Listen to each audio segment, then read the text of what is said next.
Bisa dikatakan sejarah GKKB Pontianak tidak dimulai 88 tahun yang lalu.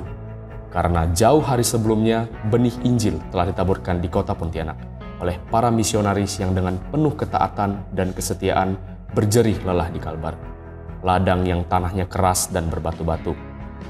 Di antaranya adalah para misionaris dari Reformed Church in America atau RCA di awal abad ke-19 dan dari Methodist Episcopal in America pada awal abad ke-20. Karena Tiongkok yang mulai terbuka untuk pekabaran Injil pasca Perang Candu pada awal abad 19 itu. Sehingga Badan Misi Amerika mulai menarik misionarisnya dari berbagai tempat dan mengirim mereka ke Tiongkok untuk memberitakan Injil karena melihat potensi yang besar di sana. Namun Tuhan oleh belas kasihannya tidak membiarkan orang-orang di kota ini binasa tanpa Injil. Pada waktunya ia menumbuhkan gerejanya. Kali ini Injil dibawa kembali, bukan dari Eropa, bukan juga dari Amerika, tetapi dari Tiongkok. Awal abad ke-20 adalah puncak migrasi orang Tionghoa ke Kalimantan Barat. Di antara para migran ini terdapat banyak orang-orang Kristen, dan mereka yang datang ke kota ini berkumpul dan membentuk gereja, yang kemudian menjadi cikal bakal GKKB Jemaat Pontianak. Saat saya belum, tapi saya bisa mengetahuinya dari cerita-cerita orang-orang terdahulu yang kita tahu persis bahwa gereja kita itu mulainya dari embrio beberapa orang percaya saja. Mereka ada beribadah di garasi dari keluarga Liao yang tempat tinggalnya di samping Immanuel itu. Sekarang kan Hotel Katulistiwa, itu tempat mereka cukup bagus. Belum ada penginjil, belum ada pendeta, jadi beberapa orang itu mereka sangat rajin untuk membesuk. Setelah kebaktian keluarga ini berkembang, keluarga Liao lalu meminjamkan garasi mobil mereka untuk menjadi tempat ibadah, yang kemudian hari dirombak menjadi gedung gereja pertama GKKB Pontianak yang berlokasi di Kampung Bali, yang mana hari ini kita kenal sebagai Jalan Sisingamangaraja. 我进教会啊，是我的亲戚带我来教教会。我听到福音啊，我很感动啊。那刚好那个牧师讲的道理啊，就是罗马书5章3到5节啊，苦难生忍耐，忍耐生老练，老练生盼望，是不至于羞愧的。这个道理啊，很帮助我啊。还有啊，我在教会啊。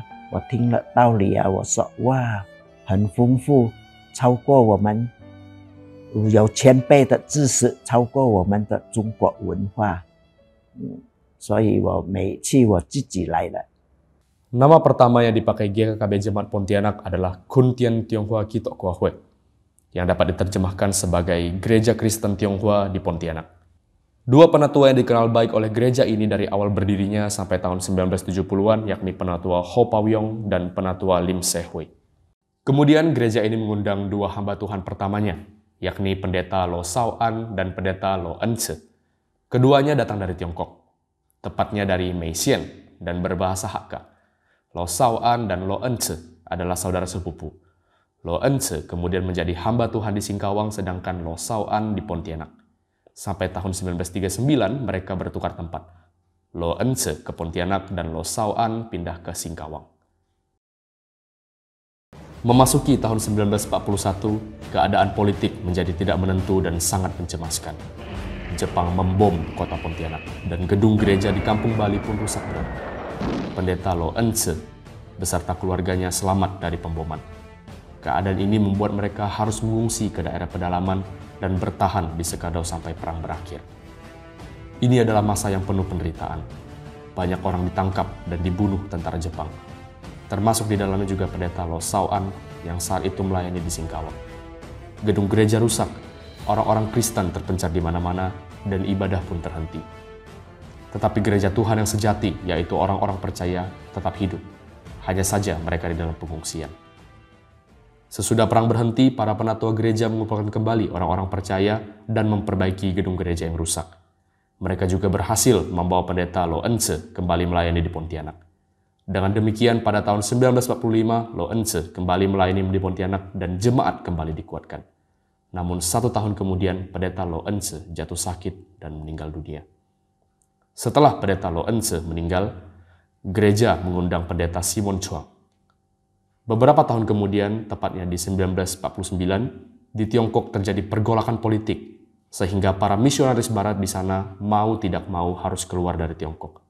Sebagian misionaris khususnya dari Badan Misi China Inland Mission atau hari ini dikenal dengan OMF, akhirnya menginjakkan kaki kembali ke Kalbar.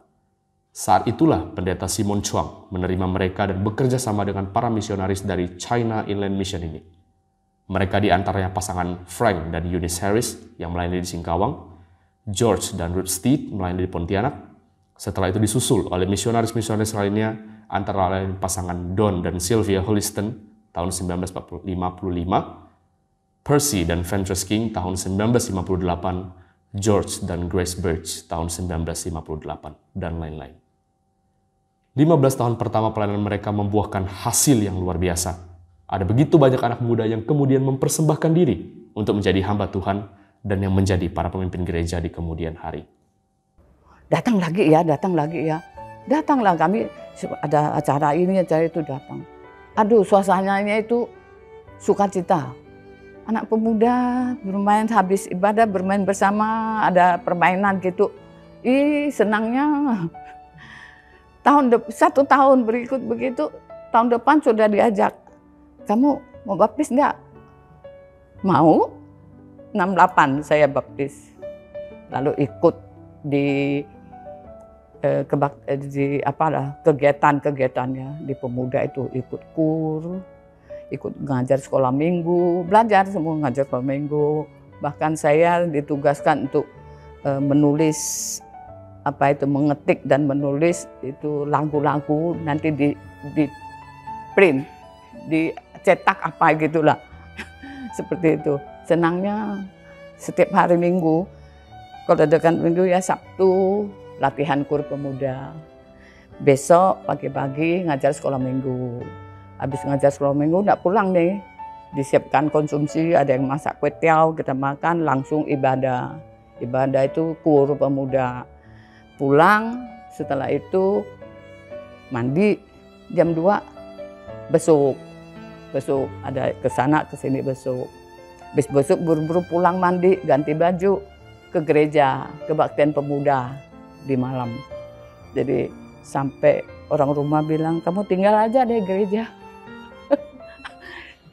Pada tahun 1967, tepatnya tanggal 12 Februari 1967, sebanyak 17 gereja yang berlatar belakang gereja Kristen Tionghoa di berbagai tempat di Kalbar bersatu menjadi satu denominasi dan diubah namanya menjadi Gereja Kristen Kalimantan Barat atau GKKB, di mana gereja kita ini menjadi pusatnya. Namun di luar dugaan, akhir tahun 1967, pergolakan politik kembali terjadi yang dikenal sebagai peristiwa Mangkok Merah. Dalam peristiwa ini banyak orang Tionghoa di pedalaman terpaksa harus kehilangan harta benda mereka, mengungsi, dan tidak sedikit yang kehilangan nyawa mereka. Sebanyak 13 cabang GKKB di daerah terpaksa ditutup. Memasuki tahun 70-an, keadaan mulai sedikit lebih stabil. Maka kepemimpinan gereja pun mulai dialihkan dari yang sebelumnya didominasi misionaris asing, kini perlahan diteruskan kepada para hamba Tuhan lokal. Nah, waktu berkembang seperti itu kan sudah tidak lagi tertampung ya. Gereja lama yang bangunannya dari kayu semua. Pihak gereja memikirkan tahun 70 itu mikir mau membangun gereja di tepi jalan Sisingamangaraja sekarang namanya. Terus dari persiapan tahun 72 mengajukan IMB ke pemerintah. Tapi ternyata tahun 74 baru keluar pemberitahuan ya, tanggapan dari pemerintah kota, dikatakan bahwa tidak bisa diizinkan di sana untuk mendirikan bangunan gereja. Alasannya adalah master plan pemerintah itu di sana adalah daerah perdagangan. Kalau mau mendirikan gereja silakan di area sebelah selatan Pontianak yang Ayani. Sekarang Ayani, dulu namanya masih gang itu Sentiong, orang kenal Sentiong. Nah, tapi kita kemudian kenapa ada di Gajah Mada? Itu karena master plan-nya pemerintah, daerah Gajah Mada ini dulu adalah daerah pemakaman, kuburan. Ada kuburan yayasan, ada kuburan marga, ya. Nah, yang gereja kita ini makamnya keluarga Margaleo. Mereka sudah beli tanah di Parit Baru yang pemakaman kita sekarang ini, mereka pindah ke sana, pindahkan. Ini diberikan kepada gereja, ya diuruslah ya surat nuratnya untuk membangun gereja. Jadi tahun 77 sudah mulailah persiapan segala macam. Nah, tahun 79 itu sudah selesai diresmikan pada tepat ulang tahun GKKB ke-44 6 Juni. Itu ceritanya kita bisa pindah sampai ke Gajah Mada. Begitu. Saya masih teringat saya bergabung di GKKB Jemaat Pontianak itu sejak tahun 1981. Waktu itu saya baru kembali dari studi saya di Institut Teknologi Bandung. Dan yang sangat terkesan kepada saya pada saat itu adalah bahwa di GKKB Jemaat Pontianak ini ada pelayanan mimbar menggunakan 4 bahasa. Waktu itu saya masih ingat dan sampai sekarang juga masih berlaku pelayanan mimbar dalam bahasa Indonesia, dalam bahasa Mandarin, kemudian ada terjemahan ke Hakka dan Teochew. Saya kira yang seperti itu harusnya dipertahankan sebagai khas GKKB untuk generasi-generasi berikutnya. Sejak itu juga, tahun 1980-an, GKKB Pontianak mulai mengembangkan pelayanannya di bidang pendidikan. Dulu saya pertama kali bergabung di GKKB Jemaat Pontianak, GKKB hanya mempunyai 2 unit sekolah, yaitu SD dan SMP. Pada saat ini kita sudah mempunyai 9 unit, akan sampai perguruan tinggi. Saya kira hal itu sangat penting untuk memberikan kesempatan generasi muda kita mendapatkan suatu pendidikan yang berkualitas lewat pelayanan di GKKB ini. Sejak 1980-an, penggembalaan dan penginjilan lewat pembesukan juga memegang peran penting. Jika orang-orang muda dilayani lewat pelayanan sekolah, maka orang-orang tua diperhatikan dan dimenangkan lewat pembesukan. Hamba-hamba Tuhan didukung oleh kelompok ibu-ibu yang dikenal dengan sebutan pasukan payung hitam, yang dengan tekun dan setia mengunjungi rumah anggota dan kenalan dari satu gang ke gang yang lain. Panas dan hujan tidak ada halangan, payung hitam jadi andalan. 过后搬来这里啊，搬信堂啊，还有那个副师母啊、大师母啊，我叫她大师母啊，她很会带领人，探访人啊，很关心啊，我跟她在一起探访，我在她身上学到许多她的爱心关心为许多生病的人祷告，为许多家庭祷告这样，还有我在这里搬到这里我又做招待招待我看到有新人来我就去探访他就这样。 Memasuki tahun 1990-an dan seterusnya, pelayanan gereja semakin luas dan holistik. Selain merintis pos-pos PI, GKKB Jemaat Pontianak mulai melakukan pelayanan perkabungan dengan mendirikan perkumpulan Golgota, kemudian pelayanan diakonia, pelayanan panti anak, dan panti jompo. Melalui pelayanan-pelayanan ini telah banyak jiwa yang tersentuh dan dimenangkan bagi Tuhan. Namun itu bukanlah puncak perjalanan kita. Memasuki era tahun 2000-an, Tuhan kembali menuntun gereja kita pada satu transisi yang baru, yaitu perombakan gedung gereja GKKB Pontianak secara total. Dan dimulainya gerakan pemuridan. Kita memikirkan untuk memulai pembangunan gereja karena beberapa alasan. Pertama adalah gedung yang sudah cukup berusia. Gedung kita sudah lebih dari 30 tahun. Dan secara kapasitas juga sudah tidak memadai, baik itu untuk ibadah maupun untuk kegiatan-kegiatan lainnya.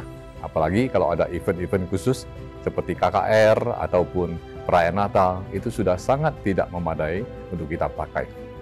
Oleh sebab itu, kita sudah merencanakan dan akhirnya memutuskan untuk mengadakan yang disebut dengan renovasi total. Kita merencanakan untuk membongkar dan membangun kembali gedung gereja GKKB yang Jalan Gajah Mada secara total. Dimulai dari awal tahun 2012, gedung gereja lama dibongkar dan dibangun ulang. Sementara itu, semua kegiatan gereja seperti ibadah, pembinaan, aktivitas kantor, pelayanan, semuanya dipindahkan ke kompleks Sekolah Kristen Immanuel di Jalan Sutoyo. Keadaan ini berlangsung selama hampir 1 tahun. Akhirnya, pada tanggal 12 Desember 2012, kita pindah kembali ke Jalan Gajah Mada dengan gedung gereja yang baru. Semua ini berkat pimpinan Tuhan melalui semua jemaatnya, baik yang menjabat sebagai majelis, pengurus, hamba Tuhan, dan sampai jemaat biasa, semuanya terlibat. Sebagaimana moto pembangunan gereja saat itu, yaitu semua membangun, membangun semua. Tentunya pembangunan gedung gereja secara fisik itu sama sekali bukan menjadi tujuan kita. Tujuan kita tetap adalah untuk membangun pertumbuhan kerohanian jemaat dan melebarkan kerajaan Allah di Pontianak dan sekitarnya. Itu tetap menjadi tujuan utama dan visi gereja kita. Oleh sebab itu, di tengah-tengah kita dalam kesibukan mempersiapkan, bahkan pada saat sedang membangun gedung gereja, kita juga mempersiapkan untuk mengadakan gerakan pemuridan di gereja kita. Kita ingin mengadakan gerakan pemuridan karena beberapa alasan. Pertama adalah gereja kita itu mempunyai jemaat yang banyak. Namun secara relatif pelayan-pelayan kita juga sedikit. Dan hal lain adalah bahwa pertumbuhan kerohanian jemaat itu sulit diukur. Di lain itu juga sebagai gereja yang besar, kita mempunyai banyak segala aktivitas. Dan para aktivis kita dan jemaat kita itu akan sibuk sekali dengan aktivitas-aktivitas yang kita adakan. Gereja ingin membimbing jemaat untuk bertumbuh secara pribadi. Kita ingin membimbing jemaat untuk bertumbuh dari satu tahap kerohanian ke tahap kerohanian berikutnya. Nah, tentunya pemuridan bukanlah sebuah karya yang bersifat instan atau langsung jadi. Karena ini perlu proses yang panjang sehingga kita betul-betul baru mampu menjadikan gereja kita sebagai gereja yang memuridkan. Belum sampai 10 tahun kita berjibaku membangun gereja ini, baik secara fisik bangunan gereja maupun secara pribadi setiap orang percaya, dunia kita dikejutkan dengan satu keadaan extraordinary, yaitu pandemi COVID-19. Awal tahun 2020, seluruh dunia terhenti dan shock, termasuk gereja kita di Pontianak. Jadi masa pandemi adalah satu masa yang benar-benar belum pernah kita alami dalam seumur hidup kita. Dan saya ingat pada waktu itu gereja harus mengambil keputusan dengan cepat karena kondisi dan perubahan yang sangat cepat. Dan saya ingat pada waktu itu pada Maret minggu yang ketiga tahun 2020. Dan pada hari Minggu setelah semua ibadah selesai, malam itu diadakan satu rapat secara darurat oleh majelis, gembala sidang, dan beberapa rekan yang ada. Dan dalam rapat itu kita putuskan untuk segera meniadakan semua kegiatan secara fisik di gereja dan dialihkan secara online. Itu benar-benar sebuah pengalaman yang belum pernah kita alami. Gereja yang setiap minggu rutin dengan begitu banyak kegiatan dan aktivitas, tiba-tiba harus ditutup dan semua kegiatan harus dialihkan secara online. Pandemi membawakan pengaruh yang luar biasa dan bersifat multidimensi, baik dalam segi kesehatan, pekerjaan, termasuk juga dalam segi iman. Gereja pun mulai melakukan segala cara yang mungkin dilakukan untuk hadir dan memberikan dukungan kepada jemaat yang ada. Mulai dari menelpon satu persatu jemaat yang ada untuk mengatur kondisi dan kebutuhan mereka, melakukan perekaman ibadah, renungan harian, mengumpulkan bantuan sembako, mengantar tabung oksigen, dan lain-lain. Satu lagi hal yang juga sangat-sangat berkesan dan juga tantangan yang berat adalah di masa puncak dari pandemi itu, begitu banyak masyarakat yang terpapar termasuk anggota gereja dan juga tidak sedikit yang akhirnya dipanggil Tuhan. Sehingga dalam beberapa waktu, hampir setiap hari ada anggota yang dipanggil Tuhan dan karena COVID dan harus dilayani dengan protokol COVID yang sangat ketat.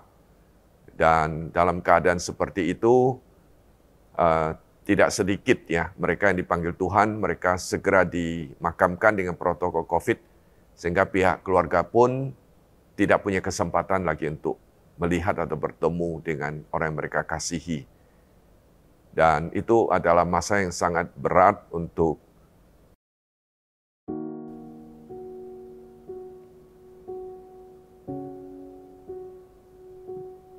melayani ya mereka dalam keadaan kehilangan yang begitu besar.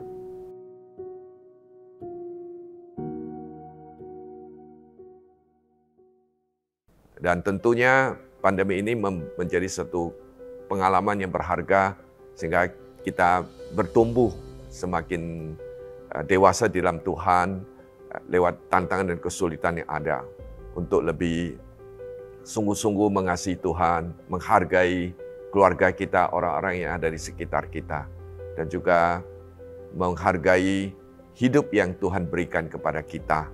Karena kita tidak tahu apa yang terjadi di hari depan, tapi selagi kita masih diberi kehidupan, kita bisa isi dan jalani dengan baik. Kita lihat inilah pengalaman dan pelajaran berharga yang bisa kita peroleh lewat pandemi ini. GKKB Pontianak mampu melewati 8 dekade kehidupan dan pelayanannya. Semua karena anugerah Tuhan yang empunya gereja itu sendiri. Gereja ini berdiri di zaman Belanda, hampir musnah di zaman Jepang. Namun setelah Indonesia merdeka, ia bangkit kembali dan bahkan berlipat ganda melalui pelayanan misionaris OMF di tahun 1950-an sampai 1960-an. Walau di akhir tahun 1967 ia sekali lagi mengalami baptisan api dan setengah dari cabang gerejanya harus ditutup.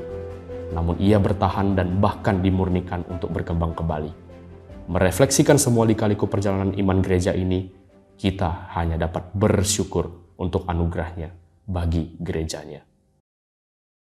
Bapak Ibu Saudara yang dikasihi Tuhan, kita melihat Tuhan begitu luar biasa telah memimpin perjalanan gereja kita selama 88 tahun ini. Ada pergumulan, kesulitan, dan berbagai hal telah dilewati seperti sejarah yang sudah kita lihat. Namun Tuhan yang sama tetap menyertai kita seperti di Matius 28 ayat 20b mengatakan, "Aku menyertai engkau sampai kepada akhir zaman." Dan Tuhan terus akan menyertai kita, memakai gereja kita untuk bersaksi baginya, memberitakan Injilnya dengan semangat seorang murid yang berkomitmen, bertumbuh dan bersaksi. Kita bersama-sama bertumbuh di dalam Tuhan untuk estafet berikutnya. Kiranya Tuhan menyertai kita. Selamat ulang tahun GKKB Jemaat Pontianak yang ke-88. Amin.